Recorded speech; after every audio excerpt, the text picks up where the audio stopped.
A súmula 338 do TST é uma das súmulas mais importantes e mais usadas na prática do processo do trabalho.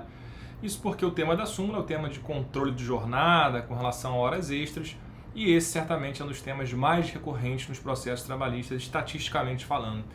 E por conta disso é uma súmula bastante conhecida até, eu diria, mas é uma súmula que tem alguns detalhes muito importantes, alguns detalhes inclusive que o TST decidiu recentemente com relação, por exemplo, à questão dos cartões de ponto apócrifos, sem assinatura, questões de cartões britânicos com pequenas variações. Enfim, a gente tem algumas polêmicas aqui que a gente vai poder enfrentar nesse vídeo. Então, sem mais delongas, vamos lá, vamos começar. E o inciso primeiro diz assim: é ônus do empregador que conta com mais de 10 empregados o registro da jornada de trabalho na forma do artigo 74, parágrafo 2º da CLT. A não apresentação injustificada dos controles de frequência gera presunção relativa de veracidade da jornada de trabalho, a qual pode ser elegida por prova em contrário. Bom, esse inciso já nos remete aqui a alguns problemas, né? Por quê? Em primeiro lugar, o dispositivo menciona aqui 10 empregados, né? Estabelecimentos ou empresas com mais de 10 empregados. Esse número foi alterado em 2019 pela Lei 13.874, chamada de Lei de Liberdade Econômica, que aumentou esse número para estabelecimentos com mais de 20 trabalhadores. Mais de 20 trabalhadores, tá? Então seria 21, portanto, em diante.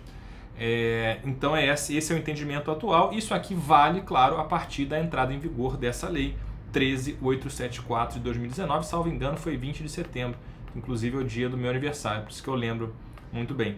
Tá? Então, simplesmente a partir dessa data vale esse limite aí de estabelecimentos com mais de 20 trabalhadores.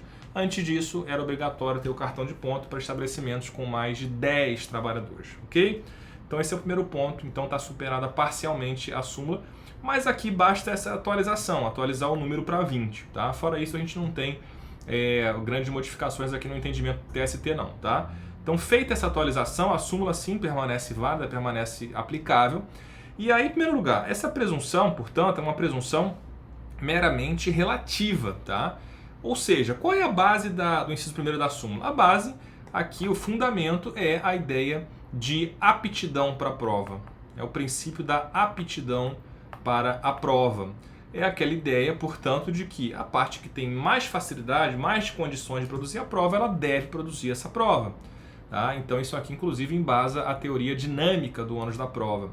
Então a gente sabe que, inclusive, é possível a inversão do ônus da prova e a súmula não deixa de ser até uma espécie de inversão, se a gente encarar nessa ótica. Tá? Uma inversão que o TST já construiu, já é um entendimento consolidado do TST, nesse sentido de que o ônus da prova, então, pelo princípio da aptidão para a prova, o ônus da prova ele vai ser do empregador, né, que teria essa obrigação de juntar, de conservar esses documentos e de juntar esses documentos, caso haja um pedido relativo aqui a horas extras que, portanto, requerem esses documentos, ok?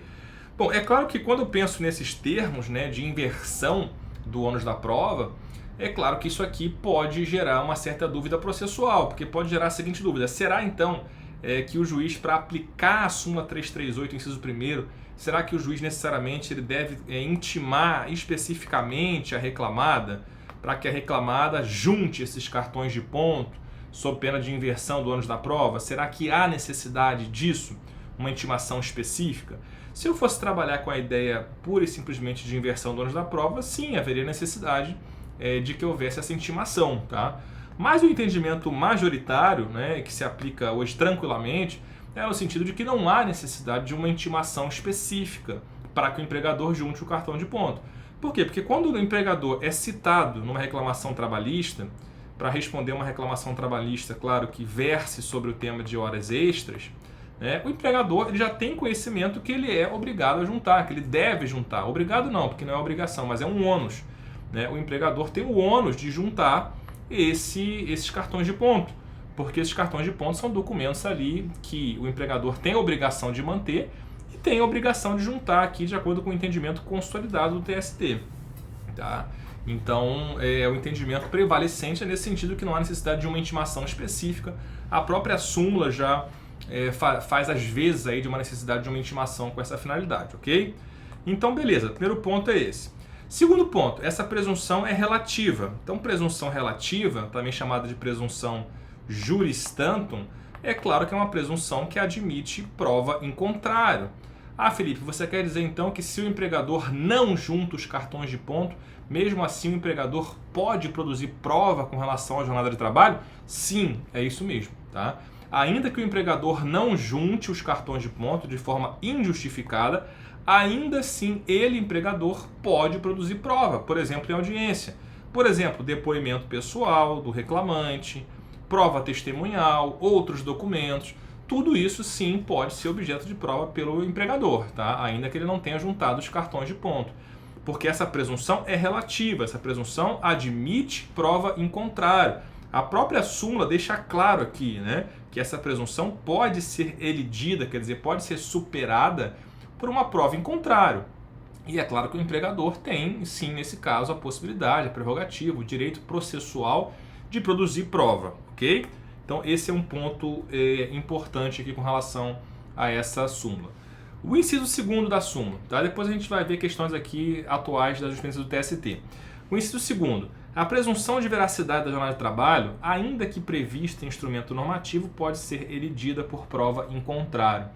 A situação aqui é a seguinte, é a situação em que a norma coletiva, quer dizer, o acordo coletivo de trabalho, ou a convenção coletiva de trabalho, eles trazem uma cláusula que prevê que existe uma presunção de veracidade, quer dizer, de que os cartões de ponto são fidedignos, de que os cartões de ponto correspondem à real jornada. Será que isso pode ser previsto numa norma coletiva? Eventualmente pode, mas seria de muito pouca utilidade. Tá? Por quê? Porque a norma coletiva ela não pode antever ou prever todos os fatos que vão acontecer.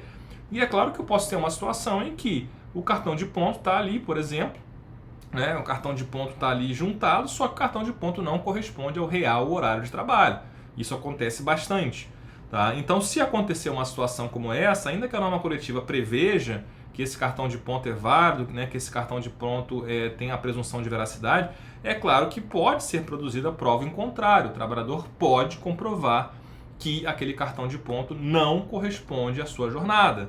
Tá? Ou seja, o trabalhador, por exemplo, prova através de testemunhas, através de outros meios de prova, o trabalhador comprova sim que havia, por exemplo, a prática de horas extras que não eram registradas nos cartões de ponto. Tá? Então, beleza. Segundo ponto aqui é esse.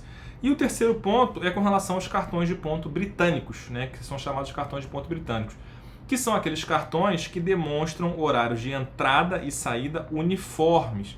E aí o TST considera esses cartões inválidos como meio de prova, invertendo-se o ônus da prova relativo às horas extras, que passa a ser do empregador, prevalecendo a jornada da inicial, se dele, do ônus da prova, não se desincumbir. Ou seja, o cartão de ponto britânico é aquele cartão que contém um registro de entrada e de saída uniforme, invariável. Por exemplo, todos os dias o trabalhador entra 8h00 e sai 17h00. No segundo dia ele vai lá e entra 8h00 e sai 17h00 e assim vai, né? Assim ele vai todos os dias. Então é claro que esse fato, essa situação, melhor dizendo, é uma situação que não é verossímil. Não parece verdadeiro que a pessoa todos os dias ela entre redondamente aqui 8h00 e sai 17h00. Tá? É uma situação que não corresponde às máximas da experiência, portanto, esse inciso aqui, ele se baseia nas máximas da experiência, que são a observação daquilo que acontece cotidianamente na vida das pessoas. O mais normal é a pessoa ter alguns minutos de variação. Né? A pessoa ela pode chegar a 7h59, ela pode chegar a 7h55, ela pode chegar a 8h03, ela pode chegar a 8h08. Variações de alguns minutos são normais, esperadas e é o que ordinariamente acontece. Tá? Então, é por isso que o cartão de ponto britânico, sem variação de horário, ele não vai ser aceito como meio de prova. Tá? Mas o que não quer dizer que o empregador não possa também produzir prova. O empregador, ainda que seja um cartão britânico, assim como acontece na situação em que o empregador não junta o cartão de ponto, se o empregador juntar um cartão britânico, ele, empregador, pode produzir prova, depoimento, testemunha, etc. Ele pode produzir prova, sim, da jornada, tá? Já vi opiniões dizendo, nesse caso o empregador não pode produzir prova. Não, o empregador conserva, sim, esse direito de produzir prova e até, eventualmente, em algumas situações, comprovar que esse horário realmente era cumprido, tá? Por exemplo, de 8 às 17. Embora pareça algo muito difícil, mas, em tese, a gente não pode descartar nada a priori, ok? Então, cuidado com esse detalhe aí com essa possibilidade de produção de prova pelo empregador, beleza? Bom, com relação a essa situação dos cartões de ponto britânicos, é uma discussão que eu noto que o TST ainda não resolveu de forma tão clara, a meu ver, mas a gente vê acordos regionais nesse sentido. São situações em que existem pequenas variações, mas variações ali que no contexto probatório o TRT, o Tribunal Regional do Trabalho, quando vai julgar, o juiz, ele percebe que existe um elemento de fraude ali, tá? Quem nunca viu, né, um cartão de ponto que vem lá, por exemplo, 758, 759, 800, 801, 802, aí depois volta para 758, né? E aí ele vai repetindo, pequenas variações de 1 minuto. Tá? Bom, se isso for algo aparentemente arquitetado ali, quer dizer, se repete, aí cai na mesma situação, né? Cai numa situação em que se tentou de alguma forma fraudar a súmula, fraudar esse entendimento, né? E aí, portanto, com variações que também são uniformes, embora os horários não sejam uniformes, as variações elas acabam sendo uniformes ali e forjadas, nitidamente forjadas. Isso algumas vezes até a forma que o cartão de ponto é escrito, por exemplo, o cartão de ponto manual, né? E aí você vê que a forma como está escrito, né? É claro que isso aí um perito grafotécnico poderia dizer muito melhor, mas você vendo a forma que o cartão está escrito, né, você percebe que está tudo alinhadinho ali, bonitinho, né? E aí aparentemente a pessoa fez aquilo de uma vez só. No final do mês ela foi lá e fez todos os horários do mês, né? Então é claro que são elementos de prova, eu estou mencionando aqui uma situação, mas são elementos que eventualmente, ainda que haja uma pequeníssima variação aqui, pode ser que se considere o cartão britânico, tá? Mas esse é um tema, como eu falei aqui, é um tema que a gente vê nos regionais, eu não vi o TST se pronunciando sobre esse ponto ainda, tá? Bom, um ponto que o TST já se pronunciou, e se pronunciou recentemente, trouxe uma decisão aqui da SDI do TST de 15 de março de 2024, é com relação à expressão empresa ou estabelecimento. Então a gente viu que empresas com mais de 20 trabalhadores têm que ter o cartão de ponto, né? Com menos de 20 trabalhadores, portanto não é obrigatório, né? Então se ela tiver mais de 20 trabalhadores não juntar o cartão de ponto, se inverte o ônus da prova, o ônus da prova fica com o empregador. Se a empresa tem menos de 20 empregados, o ônus da prova, nesse caso, é do trabalhador, né? Se não houver cartão de ponto, a empresa não é obrigada a ter cartão de ponto, porque tem menos de 20 empregados, o ônus da prova, nesse caso, é do trabalhador, tá? É do autor, do reclamante. Bom, muito bem, e aqui a dúvida é, tá, mas são 20 trabalhadores na empresa como um todo ou no estabelecimento, né? Ou no estabelecimento. E aí é aquela ideia, né? Então se eu tenho, por exemplo, uma empresa que tem 5 estabelecimentos, em cada estabelecimento tem 5 empregados, tem 5 trabalhadores, essa empresa tem quantos empregados? 25. 25 trabalhadores, 25 empregados. Só que cada estabelecimento tem 5, tem bem menos de 20, então, percebe? E aí, esses estabelecimentos eles vão ter que ter cartão de ponto ou não? O TST, então, ele interpretando esse julgado, por mais seja recente, é um julgado que analisa ainda a redação anterior do artigo 74, parágrafo 2º da CLT, tá? Mas apesar disso, nesse ponto a redação não mudou, porque a redação anterior e a redação nova, ela menciona, né, estabelecimentos com mais de 20 trabalhadores. Mas apesar dessa redação, que é a redação nova que é igual à redação antiga nesse ponto aqui, não tem diferença, né, as duas falavam em estabelecimentos, apesar disso, o que acontece aqui é o seguinte, o TST interpreta que esse termo estabelecimentos refere-se a empregador, devendo-se considerar desse modo o número total de trabalhadores da empresa, e não de cada loja, agência ou filial separadamente, tá? Aqui no exemplo, né, era uma situação, por exemplo, em que a reclamada contava com mais de 10 empregados, portanto era a redação antiga ainda, né? Mas enfim, esse entendimento ele pode ser atualizado para a redação atual. Então o que vale é que a empresa tenha mais de 20 empregados. Ainda que cada estabelecimento tenha 5 empregados, por exemplo, mas se a empresa tem 5 estabelecimentos e ela tem 25 empregados, ela é empresa no total, então essa empresa tem que ter cartão de ponto sim, tá? Mesmo que cada estabelecimento tenha uma quantidade inferior. Então esse é o entendimento pacificado lá no TST, volto a dizer, pacificado com base na redação antiga do artigo 74, parágrafo 2º, mas essa redação não mudou nada com relação a esse ponto, portanto o mesmo entendimento a gente presume que vai continuar, ok? Outra discussão importante no TST com relação aos cartões de ponto apócrifos. Um cartão de ponto apócrifo é o cartão de ponto sem assinatura do trabalhador, tá? Bom, e esse é um ponto em que cabe uma crítica ao entendimento do Tribunal Superior do Trabalho. Uma crítica respeitosa, claro, mas cabe uma crítica, tá? Porque o TST, eu trouxe um julgado aqui, mais recente que eu encontrei de sessão, aqui no caso da SDI 2, falando o seguinte: a jurisprudência dessa corte se firmou no sentido de que a falta de assinatura dos cartões de ponto pelo empregado, apócrifos, não invalida por si só o documento, tratando-se de mera infração administrativa, haja vista a ausência dessa exigência no artigo 74, parágrafo 2º da CLT. Trouxe também um julgado aqui de 2021 da SDI 1 do TST, que menciona, né, jurisprudência pacífica dessa corte no sentido de que a ausência de assinatura do empregado não os torna inválidos, né? Diante disso, não há transferência do ônus da prova da jornada ao empregador precedente, ressalva de entendimento do relator, ministro Cláudio Brandão, tá? E aqui eu vou me atrever a dizer que o relator, que ressalvou seu entendimento, o ministro Cláudio Brandão, ele está correto, tá? Ele está correto. Por que a gente tem que considerar que o entendimento mais correto, o ideal seria esse? Porque, olha só, se a gente for ao Código de Processo Civil, o artigo 408 do CPC, ele fala o seguinte: as declarações constantes de documento particular escrito e assinado, ou somente assinado, presumem-se verdadeiras em relação ao signatário. Quem é signatário? É quem assina o documento. Quem assina o documento, é claro que a declaração que está nesse documento se presume verdadeira, porque a pessoa assinou. Né? Ainda assim, claro, é uma presunção relativa, né? Mas se presume verdadeiro porque a pessoa assinou o documento, a pessoa é o autor daquele documento, percebe? Então aqui é claro que o documento vai ter um valor probante, a chamada força probante do documento, porque a pessoa assinou. Agora, se a pessoa não assinou o documento, é um documento produzido por um terceiro, como é que eu vou considerar que esse documento prova algo em relação a esse terceiro?